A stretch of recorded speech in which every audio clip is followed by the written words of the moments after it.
आदाब। Income, savings, investment और digital economy पर यह खास प्रोग्राम लेकर हाजिर हूं मैं, वैभव श्रीवास्तव। इस खास प्रोग्राम में आज बात यूनिट लिंक्ड इंश्योरेंस प्लान की।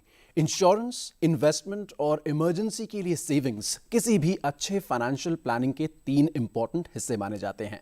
आमतौर पर इन्वेस्टर्स को सलाह दी जाती है कि उन्हें इन तीनों हिस्सों को अलग अलग रखना चाहिए ताकि इन सभी पर ठीक से फोकस किया जा सके। हालांकि हर किसी के पास अपने फाइनेंशियल पोर्टफोलियो को बेहतर ढंग से मैनेज करने का टाइम और स्किल नहीं होते हैं। ऐसे इन्वेस्टर्स के लिए यूनिट लिंक्ड इंश्योरेंस प्लान यानी यूलिप एक बेहतर ऑप्शन साबित हो सकता है। यूलिप बीमा कवर के जरिए लाइफ की अनसर्टेनिटी से निपटने और बाजार में हिस्सा लेने का एक इफेक्टिव तरीका पेश करता है। तो आइए समझते हैं क्या होता है यूनिट लिंक्ड इंश्योरेंस प्लान और क्या हैं इसके फीचर्स और क्या हैं इसके फायदे। इसी पर बात करने के लिए हमारे पास बहुत ही खास 3 मेहमान आज मौजूद हैं। जाने माने फाइनेंस एक्सपर्ट बिमल जैन, जाने माने वेल्थ मैनेजर ओशो खुराना और वेरी नोन फाइनेंशियल और लीगल एक्सपर्ट गौरव जैन। आप तीनों का हम अपने प्रोग्राम में वेलकम करते हैं, इस्तकबाल करते हैं। टैक्स की जब भी हम बात करते हैं हम सोचते हैं कि बाकी सभी फैक्टर्स तो हैं ही, लेकिन टैक्सेशन एक परमानेंट फैक्टर है जो हमेशा इन्वेस्टर्स के जहन में रहता है। टैक्स एक्सपर्ट हमारे साथ मौजूद हैं बिमल जी। बिमल जी, टैक्स सेविंग की अगर बात की जाए, जब हम यूलिप में इन्वेस्ट करते हैं तो कितना ज़रूरी होता है कि इन्वेस्टर को इस बात का पता रहे कि जितनी भी हम इन्वेस्टमेंट यूलिप में कर रहे हैं उससे हमें कुछ या कुछ नहीं या बहुत ज़्यादा टैक्स सेविंग हो सकती है। आप उस पर ज़रा डिटेल में बताएं। हाँ, ये इम्पॉर्टेंट पॉइंट है वैभव, और वाकई हर एक बंदा ये तो जानना चाहता है कि अगर मैं ये इन्वेस्टमेंट करूँगा तो मुझे फ़ायदे क्या क्या मिलने वाले हैं। तो 2 फ़ायदे तो हमने डिस्कस किए कि हमें इंश्योरेंस की बेनिफिट मिल रही है, इन्वेस्टमेंट की बेनिफिट मिल रही है। क्या टैक्स की बेनिफिट भी मिल रही है तो बल्ले बल्ले हो जाएगा, आप भी खुश और आप इन्वेस्टमेंट भी करना चाहेंगे। देखिए, एक 1.5 लाख रुपए की, 1,50,000 रुपये की ईयरली 80C के अंदर आपको डिडक्शन मिलती है। यानी जो भी इन्वेस्टमेंट आप यूलिप में करते हैं 1.5 लाख रुपए तक का आप एक डिडक्शन 80C में ले सकते हैं। हाँ, 80C में और भी कई चीज़ें हैं, PF है, PPF है, लाइफ इंश्योरेंस है, एजुकेशन फीस है, लेकिन आपको तय करना है कि आपके बास्केट में कितने इन्वेस्टमेंट ऑप्शन है। बट 1.5 लाख का 80C में आपको बेनिफिट मिलने वाली है। ये तो हुआ इन्वेस्टमेंट के टाइम पे। अब आप देखते हैं जब पैसा मुझे मिलेगा, जब मेरी पॉलिसी मैच्योर्ड होगी, यूलिप मैच्योर्ड होगी, और 2 तरह की मैच्योरिटी होती है। एक अनफॉर्चुनेट इवेंट होता है कि पॉलिसी होल्डर की डेथ हो गई और जो सम एश्योर्ड है अब नॉमिनी को मिलने वाला है, तो क्या टैक्स लगेगा? क्या नहीं लगेगा। अंडर सेक्शन 10(10)D के अंदर एक चिम्ट है, यानी आपको उसकी भी चिंता नहीं, और जितना पैसा मिलेगा वहाँ कोई लिमिट नहीं है। जो आपने डेथ के ऊपर नॉमिनी को जो सम एश्योर्ड मिलने वाला है वो एग्जेम्प्ट होगा सब्जेक्ट टू सर्टेन कंडीशन। कई बार अनफॉर्चुनेट हम तो सब चाहते हैं हम सभी की आयु लंबी हो और हम आगे की ओर जाएं, इन्वेस्टमेंट भी साथ हो, इंश्योरेंस भी साथ हो। तो अगर मैच्योरिटी हो गई और सम एश्योर्ड मिल रहा है तो उस केस में एग्जेम्पशन ऑफकोर्स 10(10)D के अंदर आपको वो एग्जेम्पशन भी मिलेगी। आप पार्शियल जब विड्रॉ करते हैं उसकी भी बेनिफिट आपको मिलती है। तो टैक्सेशन, इनकम टैक्स की जो बेनिफिट है वो मैंने आपको बता दी। जब आप इन्वेस्टमेंट कर रहे हैं तब 1.5 लाख रुपए तक का लीजिए। जब सम एश्योर्ड, जब मैच्योरिटी हो रही है या डेथ हो गई, तब वो एग्जेम्प्टेड हो गया 10(10)D के अंदर। लेकिन एक बात वैभव, मैं दर्शकों को ये जरूर बताना चाहूँगा, क्या टैक्सेशन को देख के ही हमें करना चाहिए? देखिए, एक आदत होती है, हम सबकी आदत है, और हम सब ने देखा होगा ये आदत हमें कई बार अच्छे की ओर, हम अपनी रेगुलर इनकम से कुछ पैसा निकाल के अगर उसे रखें, सेव करें, तो हम सेव क्यों करते हैं? हमारी नीड के लिए, हमारी नेसेसिटी के लिए। हमें कभी घर लेना है, कभी शादी करनी है, कभी हमें फर्नीचर खरीदना है, कई बार बच्चे की एजुकेशन है, बहुत सारी चीज़ें होती हैं। हम पैसे को पार्क करते जाते हैं। एक तो तरीका होता है कि मैंने गांव में देखा है, और मेरे अगर साथी देख रहे हो तो आप भी मानेंगे, आप क्या करते हैं, ये पैसा लेके घर की गुल्लक में डाल देते हैं। आपके पास कुछ पैसा बचा, आपने गुल्लक में डाल दिया, तो गुल्लक में डाल के पैसे तो आपके बच जाते हैं, और मान लीजिए आपने इसको 2 साल बाद, 3 साल बाद, 4 साल बाद फोड़ा तो पैसे तो आपको मिल जाएंगे। लेकिन एक फैक्टर जो आप नहीं समझ रहे हैं, हमारी एक इन्फ्लेशन की रेट होती है। इन्फ्लेशन का मतलब क्या होता है मालूम है आपको? मान लीजिए 6% की इन्फ्लेशन रेट चल रही है, तो कम से कम आपके पास जो सरप्लस मनी है उस पे 6% का रिटर्न ऑन इन्वेस्टमेंट मिलना चाहिए, तभी वो एट पार रहेगा। अदरवाइज वो 6% से आपकी मनी की वर्थ कम हो रही है, यानी आपको इन्वेस्टमेंट करना चाहिए। ऑप्शन आप खोजिए, पीएफ है, पीपीएफ है, फिक्स्ड डिपॉजिट है, रिकरिंग डिपॉजिट है, गोल्ड है, कई सारे ऑप्शन है। बट आज जब हम यूलिप की बात कर रहे हैं तो हम ये बताने की कोशिश कर रहे हैं इंश्योरेंस की भी बेनिफिट, इन्वेस्टमेंट की भी बेनिफिट, टैक्सेशन की बेनिफिट। तो आप ये छोटा छोटा 500 से स्टार्ट कीजिए और रेगुलर, मैंने कहा ना, रिस्क एपेटाइट, आपके पास फंड कितना है, टेन्योर आप कितना चाहते हैं, जितना जल्दी स्टार्ट करेंगे उतना आगे बढ़ेंगे। तो यूलिप हम सबको मौका देता है हमारी आदतों को एक इन्वेस्टमेंट में डालने के लिए। वैभव, ये हम सबके लिए जरूरी हो जाता है कि हम छोटा छोटा पैसा डालते रहें, और जहां भी आपके पास कहीं से कोई अच्छा पैसा आ गया, घर पे खाली नहीं रखना है, आप इसको टॉपअप भी कर सकते हैं, आप ऑप्शन भी चूज कर सकते हैं। कई बार इक्विटी हो गया, डेट हो गया, बैलेंस हो गया, आप स्विच करना चाहें तो स्विच भी कर सकते हैं। आपने मान लीजिए एकदम बैलेंस डेट फंड लिया, अब आपने कहा कि यार अब तो मुझे समझ में आ गया है, तो आपने कहा मैं स्विच कर जाता हूं इक्विटी की ओर। ये भी ऑप्शन आपके पास अवेलेबल है। आपने इक्विटी में डाला, लगा कि रिटर्न इसमें कम आ रहा है या इसमें वॉलेटाइल है, आप बैलेंस में स्विच कर जाइए। इतने सारी बेनिफिट अगर हों तो यूलिप तो बेटर ऑप्शन है। बिल्कुल, बहुत ही सारे ऑप्शंस हमारे एक्सपर्ट्स ने हमें बताए कि किस तरीके से आप सिर्फ 500 रुपये से शुरू कर सकते हैं अपनी इस इंश्योरेंस की जो इन्वेस्टमेंट है उसे किसी भी इंश्योरेंस कंपनी के साथ, यानी यूलिप में इंश्योरेंस में जब आप इन्वेस्ट करते हैं तब, और इस पैसे को लगातार आप बढ़ा सकते हैं, यानी 500 से बढ़ाकर आप इस अमाउंट को चेंज कर सकते हैं। अगर अमाउंट ज़्यादा लग रहा है तो उसे आप कम कर सकते हैं। साथ ही साथ हम लगातार ये बात सुनते आए हैं कि जो भी पैसा बहुत सारे इन्वेस्टर्स इन्वेस्ट करते हैं किसी भी इंश्योरेंस कंपनी में, एक इंश्योरेंस कंपनी उस सभी पैसे का एक पूल बनाकर उसे इन्वेस्ट कर देती है अलग अलग एवेन्यूज़ में। जब एक इन्वेस्टमेंट बैंकर के तौर पे बात की जाए ओशो जी, मैं आपसे पूछना चाहूँगा वो जो कंपनीज़ के एवेन्यूज़ हैं, क्योंकि इन्वेस्टर्स को ये जानने में बहुत दिलचस्पी होगी कि वो जो पैसा है जिस तरीके से इन्वेस्ट किया जा रहा है वो इन्वेस्ट कहाँ पर हो रहा है, क्योंकि वो भी बहुत ज़रूरी है, क्योंकि अंत में तो यही है कि जहाँ पर पैसा इन्वेस्ट होगा उसी से उनको फ़ायदा मिलेगा। आपके हिसाब से इन्वेस्टमेंट बैंकर के दिमाग में, जहन में क्या चीज़ें चलती हैं जिसकी वजह से वो इस पूल ऑफ मनी को एक साथ इन्वेस्ट करता है और उसके बाद उससे लेकर इन्वेस्टमेंट के रिटर्न्स वो डिस्ट्रीब्यूट करता है बहुत सारे छोटे छोटे इन्वेस्टर्स के बीच? बिल्कुल, तो आपने यहाँ पे फंड कॉम्पोजिशन की बात की है कि अगर एक इंसान अपना पैसा किसी इंश्योरेंस कंपनी पे ट्रस्ट करके यूलिप में इन्वेस्ट कर रहा है तो वो ज़रूर जानने का इच्छुक होगा कि उसके पैसा आगे कहाँ मार्केट में इन्वेस्ट हो रहा है जी।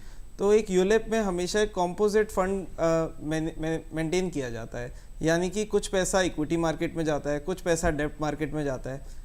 तो यानी कि एक सेफ प्ले भी इसमें होता है, क्योंकि डेब्ट मार्केट में जो रिटर्न्स होते हैं वो ऑलमोस्ट गारंटीड होते हैं। इक्विटी मार्केट में भी small cap, large cap, mid cap, तीनों टाइप के मार्केट कैपिटलाइजेशन में पैसा निवेश किया जाता है। अगर मैं बात करूं डेब्ट फंड की, तो इसके आगे डेब्ट फंड में government bonds, securities, overnight bonds, overnight money markets, इन सब चीज़ों में पैसा निवेश करती है एक कंपनी। और अगर मैं इक्विटी मार्केट की बात करूं तो काफ़ी सारे फंड ऐसे होते हैं जैसे कि जो कि टॉप 20 कंपनीज़ में सेंसेक्स में निवेश करेंगे। कुछ फंड्स ऐसे होते हैं जो कि मिड कैप में कुछ सेलेक्टेड कंपनीज़ में निवेश करेंगे। तो एक इन्वेस्टर का ये राइट होता है जानना, और एक इन्वेस्टर जब भी यूलिप में इन्वेस्ट करता है तो उसको पूरा उसके फंड कॉम्पोजिशन की नॉलेज दी जाती है कि कितना परसेंट पैसा किस टाइप से डेब्ट मार्केट में इन्वेस्टेड है, कितना परसेंट पैसा किस टाइप से इक्विटी मार्केट में इन्वेस्टेड है। मैं यहाँ पे एक पॉइंट और ऐड करना चाहूँगा, जैसा कि हमने अभी इससे पहले टैक्सेशन की बात करी, तो एक इंडिविजुअल तो इसमें डेफिनेटली एटीसी में टैक्स बचा रहा है यूलिप में, और साथ के साथ मैच्योरिटी में भी 1010D का बेनिफिट लेके अपना पूरा मैच्योरिटी या फिर डेथ क्लेम टैक्स फ्री ले रहा है।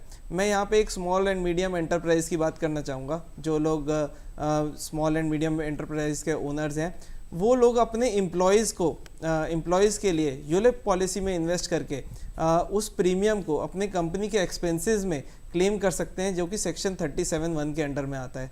तो ये एक बहुत इफेक्टिव टूल हो जाता है। जैसे कि एक मीडियम एंटरप्राइज में अगर मान लेते हैं कि 50 लोग काम करते हैं, अगर उनके वेलफेयर के लिए अगर बिजनेसमैन सोचता है कि मैं इस बार दिवाली में बोनस देने की जगह या अगले 5 साल तक दिवाली में बोनस देने की जगह अपने वर्कर्स के लिए एक 30,000 रुपये साल या 50,000 रुपये साल का यूलिप में इन्वेस्टमेंट करता हूँ, तो वो ना ही एक दिवाली गिफ्ट के तरह या एनुअल बोनस की तरह अपने एम्प्लॉय को गिफ्ट कर रहा है, बल्कि उनके लिए लाइफ इंश्योरेंस का तोहफा उनको दे रहा है। साथ में उनके सेविंग्स जो कि वो खुद से शायद नॉलेज नहीं रखते हों एम्प्लॉयज़ करने की, वो गिफ्ट एक उनको जा रहा है नॉलेज का। तीसरा फ़ायदा ये है कि वो पूरा का पूरा प्रीमियम, इसमें कोई लिमिटेशन नहीं है, पूरा प्रीमियम टैक्स सेविंग में वो small and medium enterprise claim कर पाएगी और उस पर टैक्स बचा पाएगी। तो इसका मतलब ये हुआ कि न केवल इंडिविजुअल इन्वेस्टर्स बल्कि साथ ही साथ कंपनीज एज एन ऑर्गेनाइजेशन भी पैसे को यूलिप में इन्वेस्ट कर सकती हैं।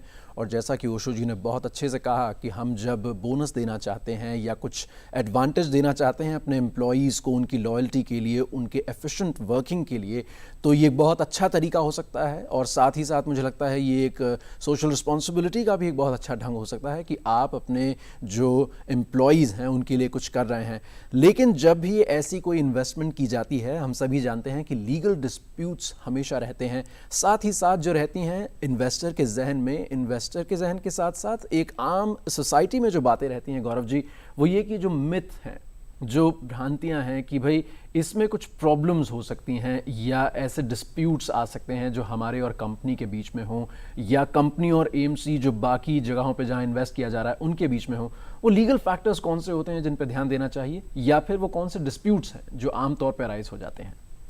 देखिए, जनरली जो डिस्प्यूट्स आते हैं एएमसी के बिहाफ पे, वो मतलब जो इंडिविजुअल इन्वेस्टर उसका सेटिस्फेक्शन कि मुझे कहीं है ना मेरा जितना पैसा लगाया था वो मुझे दिखा नहीं, मिला नहीं, या मतलब इस टाइप से जो पैसे ज़्यादातर आते हैं, तो वो हमारे सेबी में जाके वो हमें कंप्लेन कर सकता है रिगार्डिंग एएमसी। प्लस इंश्योरेंस, उसको लगता है कि जैसे है ना जो मुझे है ना मेरे इंश्योरेंस एडवाइज़र ने जो मुझे कमिट किया था वो मुझे मिला नहीं, वो मुझे है ना मेरे पेपर्स में वो चीज़ मुझे प्रीमियम दिख नहीं रहा, जहाँ मुझे बोला गया था वो IRDA में कंप्लेन करके उनके अपना जो भी डिस्प्यूट है उसको सेटल कर सकता है जी। भारत सरकार ने जो भी संस्थाएं बनाई, regulatory agencies, IRDA, SEBI, RBI, ये सब है ना एक ऑम्बुड्समैन स्कीम में जाके हम है ना अपनी बात रख सकते हैं और हमारा समाधान एज इट इज़ पॉसिबल, क्योंकि ये सब इन्वेस्टर फ्रेंडली है। हम सबसे पहले भारत सरकार ने इन्वेस्टर्स को आगे रखा है, और कहीं भी मैं ये कहता हूँ अगर आपको कहीं भी प्रॉब्लम आ रही है आप सीधे जाइए इनके ऑम्बुड्समैन स्कीम में। सेबी, IRDA ये सिर्फ एक इन्वेस्टर्स के लिए काम करती हैं, इन्वेस्टर्स सबसे पहले है, उसके बाद में कंपनीज हैं। अब जब हम पैसे की वैल्यू को बढ़ाने की बात कर रहे हैं तो ओशो जी हमारे पास बहुत सारे अलग अलग प्लान्स हैं, और इन्वेस्टर्स आमतौर पे इस बात में थोड़ा सा कंफ्यूज हो जाते हैं कि कौन से प्लान की तरफ जाया जाए और कौन से प्लान की तरफ नहीं। आज हम यूनिट लिंक्ड इंश्योरेंस प्लान की बात कर रहे हैं। आपको क्या लगता है अगर हम कंपैरिजन करें तो बाकी प्लान से यूलिप क्यों बेहतर है? देखिए, हमने बहुत सारे फीचर्स पे डिस्कशन कर लिया है यूलिप पे, तो मैं की पॉइंट्स में आपको समराइज़ करना चाहूँगा कि यूलिप क्यों बेहतर है बाकी प्लान से। सबसे पहले तो इसमें बोथ एंड्स पे आपको टैक्स सेविंग है, जैसे कि हम पहले डिस्कस कर चुके हैं। अगर हम 1.5 लाख रुपए तक का अमाउंट इसमें इन्वेस्ट कर रहे हैं तो हम सीधा सीधा अपनी इनकम ब्रैकेट के हिसाब से 80C के अंडर इसमें टैक्स सेव कर रहे हैं। दूसरी बात, इसी अमाउंट पे जब हमें मैच्योरिटी मिल रही है, जो भी हमने गोल सेट किया है अपना 5 साल बाद, 10 साल बाद, 15 साल बाद, तो वो अमाउंट भी हम टैक्स फ्री प्राप्त कर रहे हैं। तो बहुत ही कम ऐसी स्कीम्स हैं इंडिया में जिसमें कि बोथ एंड्स पे आपको टैक्स बेनिफिट है। PPF एक ऐसी स्कीम है जिसमें कि आप पैसे डाल भी सकते हैं और बैक एंड पे भी जब मैच्योरिटी मिलती है तो वो टैक्स फ्री होता है। अब इसमें अगर हम बात करें तो पैसा, मेरा सारा का सारा पैसा मेरी मर्जी से इन्वेस्ट होगा, यानी कि मैं जो रिस्क एपेटाइट अपने लिए जज करूंगा कि मुझे सेफ चलना है, मुझे 5 साल बाद इतना रिटर्न का एक्सपेक्टेशन है, या फिर मुझे 5 साल बाद बहुत एग्रेसिव रिटर्न है, क्योंकि जो मैं पैसा इन्वेस्ट कर रहा हूँ वो बिल्कुल ही मेरा स्पेयर फंड है, यानी कि मेरे पास ये पैसा ऐसा है जिससे मैं रिस्क भी ले सकता हूँ। तो investor to investor risk appetite को जानना बहुत ज़रूरी है, और इन्वेस्टर को खुल के अपना रिस्क एपेटाइट अपने फंड मैनेजर को समझाना भी बहुत ज़रूरी है। अगर मैं अपना एक गोल सेट करूंगा कि मेरे 5 साल बाद इतने मैच्योरिटी अमाउंट की मुझे एक्सपेक्टेशन है, तो मेरा फंड मैनेजर मुझे अच्छे से बता पाएगा कि इतना मैच्योरिटी अमाउंट लेने के लिए मुझे सालाना या हर महीने कितना पैसा इन्वेस्ट करना चाहिए। ये बहुत ज़रूरी है कि मैं अपनी मैच्योरिटी अमाउंट की गोल सेटिंग अपने आप से ज़रूर करूँ। मुझे पता होना चाहिए कि ये जो मैं पैसा इन्वेस्ट कर रहा हूँ इससे मुझे क्या मैच्योरिटी अमाउंट मिल सकता है, या कितनी मेरी अपेक्षा है कि मैच्योरिटी अमाउंट मुझे मिलना चाहिए। इसके साथ में मुझे इस पैसे की अहमियत भी पता होनी चाहिए कि ये पैसे से क्या मैं रिस्क ले सकता हूँ कि अगर ये पैसा जितना मैंने इन्वेस्ट किया उसमें कम अगर फ़ायदा मुझे हो, देखिए लॉन्ग टर्म में ना फ़ायदा होने के तो चांस बिल्कुल ही शून्य के बराबर होते हैं, लेकिन क्या मैं इससे इतना रिस्क ले सकता हूँ कि ये पैसा अगर मुझे कम फ़ायदा दे तो भी क्या मेरा काम चल जाएगा। तो एक इन्वेस्टर के लिए मैं यही कहूँगा कि number 1 goal setting is very important, कि अब कस्टमर को पता होना चाहिए, मेरे को एज ए इन्वेस्टर पता होना चाहिए कि मुझे कितनी मैच्योरिटी की एक्सपेक्टेशन है, कितना रिटर्न का एक्सपेक्टेशन है। दूसरा, मुझे अपना रिस्क एपेटाइट पता होना चाहिए। तीसरी बात, मुझे अपना टेन्योर ऑफ इन्वेस्टमेंट भी पता होना चाहिए, यानी कि मुझे कितने साल बाद ये मैच्योरिटी अमाउंट लेना है। फ़ायदा तो है ही, क्योंकि दोनों तरफ आपका टैक्स भी बच रहा है, आपको इंश्योरेंस कवर भी मिल रहा है और आपका पैसा भी मार्केट में निवेश हो रहा है, तो फ़ायदे तो भरपूर हैं, पर राइट एक्सपेक्टेशन सेटिंग अपने आप से और अपने फंड मैनेजर से बहुत ज़रूरी है। बिल्कुल, बहुत ही बारीकी से हमें ओशो जी ने बात बताई कि कैसे कैसे अलग अलग पॉइंट्स को मद्देनज़र रखते हुए हम यूलिप में इन्वेस्ट कर सकते हैं और साथ ही साथ ये इंश्योर कर सकते हैं कि जो भी पैसा हम इन्वेस्ट कर रहे हैं उसकी रिटर्न हमें अच्छे से मिल रही है। गौरव जी, आपसे सवाल ये है कि हम देखते हैं कि हमारे देश में बहुत सारे अलग अलग क्लासेस ऑफ अर्निंग लोग हैं, यानी कोई ऐसे हैं जो फ्रीलांसिंग करते हैं, कोई ऐसे हैं जो प्रोफेशनल्स हैं, कोई ऐसे हैं जो सैलरी क्लास हैं और कुछ बिजनेस क्लास में भी आते हैं, कुछ हाई रैंकिंग गवर्नमेंट ऑफिशियल्स हैं, कोई डिप्लोमेट्स हैं। अलग अलग सेक्शंस ऑफ सोसाइटी के लिए एक बहुत ही अहम बात ये होगी कि वो सभी जानना चाहेंगे कि किस तरीके से यूलिप उनके अपने इन्वेस्टमेंट प्लान्स में फिट होता है और क्यों यूलिप उनके लिए ठीक है। क्या यूलिप कुछ सेक्शन ऑफ सोसाइटी के लिए ही ठीक है या सभी के लिए ठीक है? और साथ ही साथ इन्वेस्टर एजुकेशन पर ज़रा रोशनी डालें। देखिए, यूलिप जो है वो सबके लिए ही सही है। जो एक अर्निंग मेंबर है, चाहे वो बिजनेस क्लास हो, चाहे वो एक स्टूडेंट हो, चाहे वो फ्रीलांसर, जैसे आप अपनी भाषा में बोल रहे हैं, यूलिप सबके लिए बना है। कोई भी बंदा अपनी इन्वेस्टमेंट, अपने रिस्क, अपने ना अर्निंग के हिसाब से ना यूलिप में इन्वेस्ट कर सकता है। रही बात इन्वेस्टर की, देखिए जब हम ओशो जी बात कर रहे हैं, सर बात कर रहे हैं गोल सेटिंग, आज मुझे 10 साल बाद, आप मुझे 15 साल बाद किसी फ़ंड की ज़रूरत है, चाहे वो मेरी हायर एजुकेशन हो, चाहे वो मेरी है ना मेरी बेटी की शादी हो, चाहे वो है ना मेरे लिए एक प्रॉपर्टी हो। आज मैं एक स्टूडेंट हूँ, मैं 15 साल बाद सोचूंगा कि मुझे एक प्रॉपर्टी खरीदनी है 30 साल पे, तो अगर मैं एक फ्रीलांसर से एक अर्निंग कर रहा हूँ तो मैं एक छोटी सी रकम जो भी मेरे है ना मेरे पास स्पेयर जो मुझे इन्वेस्ट करना है वो मैं यूलिप में इन्वेस्ट कर सकता हूँ, चाहे वो 500 रुपये हो, चाहे वो 5000 हो, चाहे वो 50,000। एक बिजनेस क्लास अपनी इन्वेस्टमेंट, अपनी अर्निंग के हिसाब से अपनी लिक्विडिटी क्रिएट कर सकता है। इसमें जो है मेन है यूलिप में, मैं स्पेशल यूलिप की बात कर रहा हूँ, इसमें हर किसी को एक चीज़ ये ध्यान रखनी चाहिए कि ये 5 साल का लॉक इन है जो कंपनीज हमें दे रही हैं। ये अगर है ना कंपनी मैच्योरिटी भी कराती है तो 5 साल के बाद ही होगा, और वो भी एक सर्टेन अमाउंट। तो हमको अपनी लिक्विडिटी, अपनी टाइम डिफाइन ही करनी चाहिए।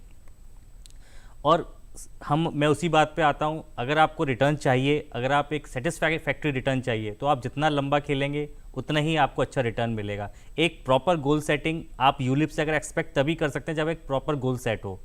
आप छोटी अवधि में एक अच्छा अगर एक अच्छा रिटर्न एक्सपेक्ट करते हैं तो वो अपने आप से एक बेईमानी होगी। एक लंबी अवधि का गोल सेट होगा, आप सेटिस्फाई भी होंगे। एक नॉर्मल एफडी रिटर्न जो हम जिससे सबसे सिक्योर इन्वेस्टमेंट करते हैं, उससे हमें 2% 3% एवरेज ज़्यादा ही मिलेगा। ये बात 100% श्योर है। बिल्कुल, बहुत ही ज़रूरी बात हमें फिर से बताई गौरव जी ने कि किस तरीके से हमें अपने आप को धोखा नहीं देना है, हमें किसी भी मिथ या किसी भी सुनी सुनाई बात पर ध्यान नहीं देना, और ये नहीं सोचना कि बहुत छोटे समय में या जो टेन्योर ऑफ इन्वेस्टमेंट है, जो पीरियड ऑफ होल्डिंग है वो बहुत छोटा हो, लेकिन फिर भी अचानक से जादुई ताकतों से हमारा जो पैसा है वो अचानक से बढ़ जाए। ऐसा बिल्कुल नहीं होता है। हमें सेफ खेलना है, हमें सेफ्टी और सिक्योरिटी पे बहुत ज़्यादा ध्यान देना है। अब जाते जाते विमल जी, आपसे एक सवाल की, एक बिगिनर जो है, एक बिगिनिंग इन्वेस्टर जो है, उसके लिए आप क्या सलाह देना चाहेंगे, और साथ ही साथ यूलिप पर आपके कंक्लूडिंग रिमार्क्स क्या होंगे? देखिए, बिगिनर जहाँ से जब आप स्टार्ट करना चाहते हैं वही बिगनिंग है और वही बिगिनर है, तो इसके लिए कोई लिमिट थोड़ी है। आप अगर लेट हो गए हैं तो जहाँ पे आज खड़े हैं वहाँ से स्टार्ट कर दीजिए। बिल्कुल। वैसे तो कहा जाता है जितना जल्दी स्टार्ट करेंगे उतना अच्छा आपके लिए रिटर्न बनेगा, लेकिन अगर लेट हो गई तो क्या विंडो बंद हो गई? सर नहीं, हम जहाँ जागे वहीं सवेरा। तो सबसे पहले हमें ये सोचना चाहिए, अगर मैंने कुछ नहीं किया और आज मुझे कुछ समझ में आया तो मुझे स्टार्ट कर देना चाहिए। अब यूलिप के लिए आज हम प्रोग्राम कर रहे हैं तो आपके माइंड में दूसरा ऑप्शन हमेशा आता है कि मैं यूलिप में ही इन्वेस्टमेंट क्यों करूं। देखिए, आज मैं फिक्स डिपॉजिट करूंगा, 5% 6% की मुझे इंटरेस्ट मिलेगी, और उसमें भी आप 3 साल, 2 साल, 1 साल, 5 साल लॉक इन करते हैं अपने आप को। आप पीएफ में डालिए, पीपीएफ में डालिए, सब में रिटर्न के इन्वेस्टमेंट के टाइम टेन्योर भी हैं कि कितने पीरियड तक रहेगा और कितना रिटर्न मिलेगा। बट आपके लिए थंब रूल क्या होना चाहिए? अगर मेरी इन्फ्लेशन की रेट 6% है तो यानी मुझे एक ऐसा ऑप्शन आइडेंटिफाई करना पड़ेगा जो मुझे 6% से ज़्यादा का रिटर्न दे, तभी वो रियल में फ़ायदा देगा। अगर मान लीजिए 9% का अगर मुझे रिटर्न मिल रहा है किसी यूलिप के प्लान में, तो इफेक्टिवली अगर मैं इन्फ्लेशन के 6% माइनस कर दूं तो 3% का मुझे फ़ायदा हो रहा है। लेकिन आपने कोई ऐसा इन्वेस्टमेंट प्लान चूज किया जिसमें 5% की रेट मिल रही है, तो भी 1% से आपका पैसा टूट रहा है। तो मैंने लेमैन में आपको समझाने की कोशिश की। अब इसमें एक बात मैं जरूर रखूंगा, यूलिप में जब डालने का आपने मन बना लिया तो हम सब ने आज आपको बताने की ये कोशिश की कि मिनिमम 500 रुपये से स्टार्ट कीजिए। जैसे जैसे पैसा बढ़े आप बढ़ाइए। जिस ऑप्शन को आपने सेलेक्ट किया उसमें स्विच करने का ऑप्शन भी आपके पास अवेलेबल है। आप स्विच कर सकते हैं इक्विटी से डेट में, डेट से बैलेंस में, ये सारे ऑप्शंस आपके पास अवेलेबल हैं। टॉप अप कर सकते हैं। आपकी अचानक इनकम बढ़ गई और आपने पहले तय कर रखा था कि मैं 2000 रुपये पर मंथ डालूंगा, पर इनकम बढ़ गई 5000 रुपये, 10,000 रुपये, जो आपकी कैपेसिटी है। अब तीसरी बात इसमें आ जाती है, क्या ये सिर्फ सैलरीड क्लास के लिए है? सर नहीं, ऐसा मत सोचिए। ये उस हर व्यक्ति के लिए है जो अपनी इंश्योरेंस की बेनिफिट, इन्वेस्टमेंट की बेनिफिट, इमरजेंसी को मीट आउट करना चाहता है। टैक्सेशन की बेनिफिट तो सारे इंडिविजुअल को मिलेगी। तो ये बेनिफिट जो मैं आपको बता रहा हूं और जो मैं आपसे कहना चाह रहा हूं, यूलिप ही क्यों, अदर ऑप्शन भी थे, हमने कहा ना, डिस्कस किया ना। बट मैं आपसे एक चीज जरूर कहूंगा, देखिए ये जो प्लान होते हैं ना, इन्वेस्टमेंट प्लान जिसमें इंश्योरेंस की भी बेनिफिट मिल जाए, हमारी हैबिट को बदलते हैं, चेंज करते हैं। जब मैं इन्वेस्टमेंट करता हूं तो मेरे बच्चे देखते हैं कि हाँ पापा ने इसमें इन्वेस्टमेंट किया। एक इन्वेस्टमेंट कल्चर डेवलप होता है, इनकलकेट होता है। जब हम पैसा इन्वेस्ट करते हैं तो एक लॉन्ग अवधि के लिए मेरे पास एक सेफ एंड सिक्योर रिटर्न जिस पे मिल रहा होता है, वो ऑप्शंस मेरे पास अवेलेबल हो जाते हैं। यस, एक बार जब करना स्टार्ट करते हैं तो इंटरेस्ट भी बनता है। इंटरेस्ट बनता है तो हम देखना भी स्टार्ट करते हैं कि आरओआई कितना आ रहा है, रिटर्न कितना आ रहा है, कंपैरिजन क्या अवेलेबल है। तो सबसे पहला कदम जो बिगिनर के लिए होना चाहिए, स्टार्ट कीजिए। Let's start and invest, that is the best way to start the beginners life. बिल्कुल। और ओशो जी से सवाल ये होगा कि कंक्लूडिंग रिमार्क्स में ओशो जी आप क्या कहना चाहेंगे? अगेन, अगर एक बिगिनर है, चाहे वो बिगिनर सैलरी क्लास है, चाहे वो एक बिजनेसमैन है, और वो इन्वेस्ट करना चाहता है, कैसे वो अपनी इन्फॉर्मेशन इकट्ठी कर सकता है, किस तरीके से उनको सभी बातों के बारे में पता लगेगा? और जो एक आम इन्वेस्टमेंट का माहौल है इस वक्त देश में, जो बहुत अच्छा हो रहा है और लगातार बढ़ता जा रहा है, उसके बारे में आप क्या बोलना चाहेंगे? देखिए, मैं सबसे पहले यहाँ पे एक वॉरेन बफे का बुक से एक कोट करना चाहूँगा कि इन्वेस्ट बिफोर यू सेव। अगर एक इंसान है जो अभी शुरू करना चाहता है, अभी तक कहीं पे भी कुछ भी पैसे इन्वेस्ट नहीं कर रहा है, तो सबसे पहले उसको ये एक हैबिट बनानी चाहिए कि वो अपने महीने के खर्चे का कैलकुलेशन करे कि वो महीने में कितने पैसे उसका खर्चा है जो कि फिक्स्ड खर्चा है, कितनी उसकी अर्निंग का परसेंटेज में है वो, और उसी अर्निंग के एक परसेंटेज को इन्वेस्ट भी करना ज़रूरी है। सो अगर मान लेते हैं कि कोई एक इंसान है जो 1 लाख रुपए महीने की जिसकी इनकम है, तो उसको डिफाइन कर लेना चाहिए कि मेरा इतना परसेंट जो है वो फिक्स्ड खर्चे में मेरा जाने वाला है। उसी के अकॉर्डिंग उसका एक परसेंटेज फिक्स होना चाहिए जो जिसको कि उसको इन्वेस्ट करना चाहिए। वो इन्वेस्टमेंट किसी भी एवेन्यू में हो सकती है, बट यहाँ पे आज हमने यूलिप का डिस्कशन किया, तो यूलिप के बारे में ये बात है कि वो बहुत ही बेहतरीन एवेन्यू है इन्वेस्ट करने के लिए, जिसमें कि आप इन्फ्लेशन को बीट कर सकते हैं। अगर आप किसी भी फिक्स टाइप के इंस्ट्रूमेंट में जा रहे हैं जो कि आपको 5% या 6% का रिटर्न दे रहा है, तो वो आपको इन्फ्लेशन को बीट करने में हेल्प नहीं कर रहा है। भले ही वो गारंटीड है और आपके पैसे को सेव कर रहा है, पर उससे आपका पैसा ग्रो नहीं हो रहा है। आपके फ्यूचर गोल्स जिसमें कि आपको ज़्यादा पैसे की ज़रूरत है, वो आप उसके थ्रू मीट नहीं कर सकते हैं। तो मेरा यही कहना है कि एक इन्वेस्टर को अपनी गोल सेटिंग करनी बहुत ज़रूरी है, उसी के अकॉर्डिंग इन्वेस्ट करना बहुत ज़रूरी है, चाहे वो यूलिप हो या कोई भी और इंस्ट्रूमेंट हो, उसी के अकॉर्डिंग इन्वेस्ट करना बहुत ज़रूरी है। और क्वार्टरली या हाफ ईयरली या एनुअली उस इन्वेस्टमेंट को रिव्यू करना, एनालाइज करना बहुत ज़रूरी है।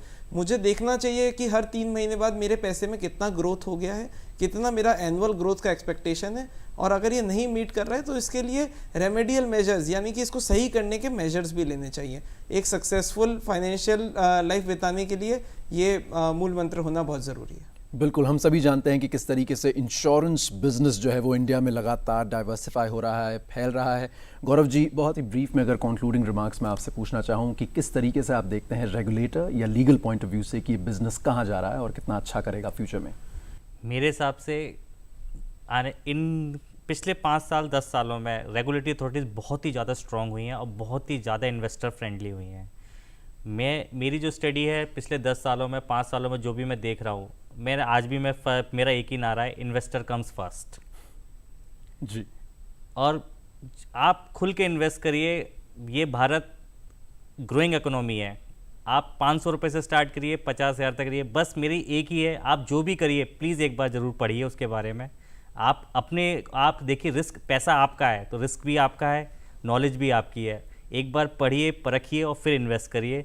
रही बात सरकार की, तो भारत सरकार हुआ, रेगुलेटरी अथॉरिटीज़ हुई, सब इन्वेस्टर फ्रेंडली हैं। ये सब आप ही के लिए ही काम करती हैं, पर आपकी अपनी नॉलेज पहले आती है और आपको पढ़ के इन्वेस्ट करिए। मेरा यही आपसे लोगों से ये आशा है। आप तीनों को, ओशो खुराना जी, बिमल जैन जी और गौरव जैन जी, आप तीनों को थैंक यू बोलना चाहूँगा। आप तीनों का शुक्रगुजार हूँ और हमारी पूरी टीम आपकी शुक्रगुजार है कि आपने समय निकाला और यहाँ पर हमारे स्टूडियोज़ में आए। पैसा बोलता है कि इस कड़ी में फ़िलहाल इतना ही। आप अपनी राय और सजेशंस हमें इस ईमेल पर भेज सकते हैं। इसके लिए हमारा ईमेल आईडी नोट कीजिए, ddurduspecials@gmail.com। और इसी के साथ हमारी पूरी टीम को दीजिए इजाज़त। आदाब।